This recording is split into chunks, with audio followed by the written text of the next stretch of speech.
Mr. Marcos, mas gustuhin ko pang tawagin si Pangulong Duterte na Pangulo kaysa iyo. Hayop ka, bangag ka. Wala kang kwintang tao. Wala kang kwintang presidente sa Pilipinas.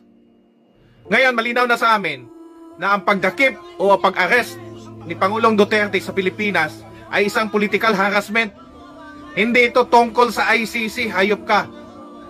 Ngayon, lumilitaw na sa mga galing ICC na ikaw mismo ang nag-hand over kay President Duterte, Mr. Marcos.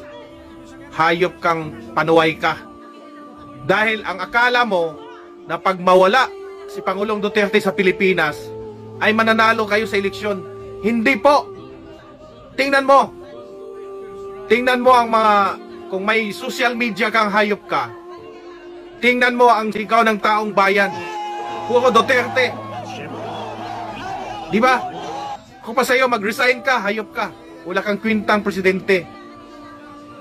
Kami, ako, isa sa mga milyon-milyon na bumoto kay President Duterte at BP Sara Duterte.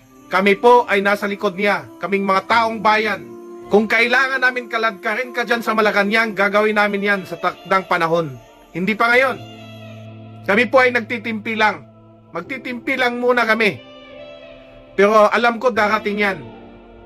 Grabe tong ginawa mo, hayop ka. Tingnan mo ang ginawa mo. Ginamit mo itong isang diwata para i-implement yung batas kuno. Ito naman pong si Diwata Torre, hayop kang, animal ka. Ang itim-itim mo, ang itim-itim ng budhi mo, hayop ka, pangit mo. Alam nyo, mananalo kayo sa eleksyon, Mr. President? Mr. Marcos? Hindi. Lahat ng kalyado nyo, hindi mananalo, hayop ka. Mark my word.